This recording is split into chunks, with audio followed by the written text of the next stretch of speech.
Welcome to एके पाठशाला पिला माने तुमर दशम बोर्ड एग्जाम बा दशम बोर्ड परीक्षा अल्प दिन रही तो आम एके पाठशाला यूट्यूब चैनल माध्यम स्वतंत्र प्रस्तुत करुचे कि तुम भल मार्क परीक्षा रही तुम्हें भल रिजल्ट पाइब। तो आम आलोचना करछे कि तुम बोर्ड एग्जाम कि भाव में प्रश्न सब आसो तो सर्ट क्वेश्चन अपलोड कराऊँगी आउ तुम परीक्षा क्योंटे बा क्यों परी तुम्हें देख लंग क्वेश्चन जोड़ा तुम एग्जाम आसो ताकू हम आलोचना कर। तो आज भिडियो आम तुम जो एमआईएल बा साहित्य रही तार गद्य कांत कवि लक्ष्मीकांत महापात्र उपरु कौन लंग क्वेश्चन तुम परीक्षा आसो से सब आलोचना करवा। मु जहाँ सब बाछी बाछी प्रश्न देवी ताकू भलसे प्रैक्टिस करदेव। तो चलो देखा जे कौन सब लंग क्वेश्चन आसबार संभावना अच्छी यही कांत कवि लक्ष्मीकांत महापात्र ये जो गद्य रही तारी उपरू कौन प्रश्न सब आसबार अच्छी मैट्रिक बोर्ड एग्जाम ये भिडियो देखा। तो पे जहाँ सब प्रश्न रही से तुमको बाछी बाछी प्रश्न दूसरी ताकू भलसे प्रैक्टिस करदेव।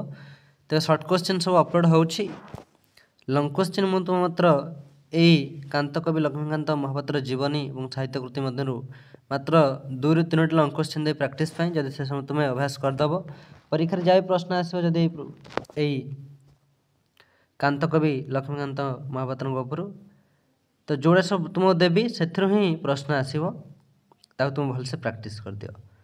तो प्रथमे ये सप्रसंग सरलार्थ कथा कही तुम सरलार्थ भी निहाती तुम्हें परीक्षा देखा पाइब साहित्य परीक्षा। तो मुझे तुम सरलार्थर मात्र 2ଟି दूसरी ताकू भलसे प्रैक्टिस करदेव। प्रथमतः जे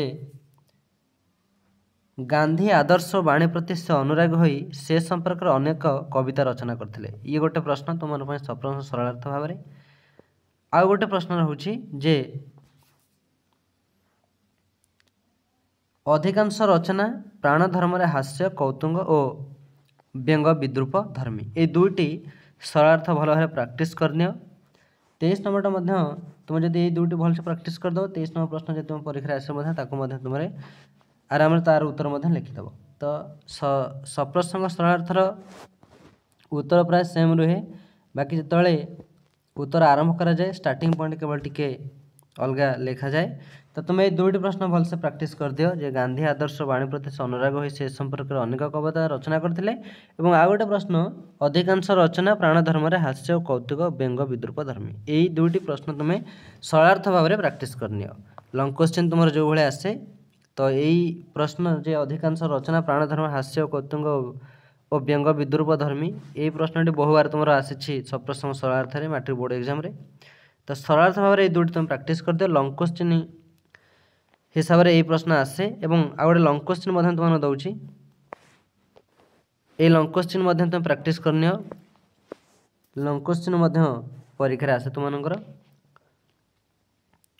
प्रथम लंग क्वेश्चन तुम रही कांत कवि लक्ष्मीकांत महापात्र जीवन और साहित्य कृति उपर जे कांत कवि जीवनी परिचय दियो ये प्रश्न बहु बार तुम मैट्रिक बोर्ड एग्जाम आसी लंग क्वेश्चन हिसाब से जोटा कि 4 मार्क 5 मार्क प्रश्न। एवं आउ गोटे प्रश्न तुम दूसरी दीर्घ उत्तरमूलक बा लंग क्वेश्चन जे कांत कवि साहित्य कृति गुड़िकर विवरणी प्रदान कर सरलार्थ 2ଟି दिगला और दीर्घ उत्तरमूलक प्रश्न 2ଟି दिगला ये 2ଟି मात्र तुम्हें प्रैक्टिस भल भाव कर दियो एथुर जहाँ प्रश्न लंग क्वेश्चन आस तुम्हें भल भाव में उत्तर दे पार। तो पिला माने आम आलोचना करथिले जे कौन सब लंग क्वेश्चन तुमर आसो साहित्य सर्ट क्वेश्चन तो आम वीडियो सब अपलोड करुछु सब्जेक्ट वाइज बा तुम सब जहाँ सब रही। तो लंग क्वेश्चन टे देखापी तुम ये सब देखी नवा चैनल तुम सांग अधिक शेयर कर और जो सब्सक्राइब न कर दियो कारण प्रतिदिन आम तुम रिजल्ट किभली भल हम से सब वीडियो अपलोड करुछु। ये जो 4ଟି प्रश्न दिगला ताकू भलसे प्रैक्टिस कर दियो देखिव एथुरु जो लंग क्वेश्चन आसो आर भितर सब रही। तेरे ये भिडियो मुझे कहूँ नेक्स्ट भिडियो आउ गोटे किसी सब्जेक्ट नहीं आम आलोचना करवा जे कौन सब लंग क्वेश्चन आसो चैनल सहित जोड़ी रही था आ सांग निहाती अधिक रु अधिक शेयर कर।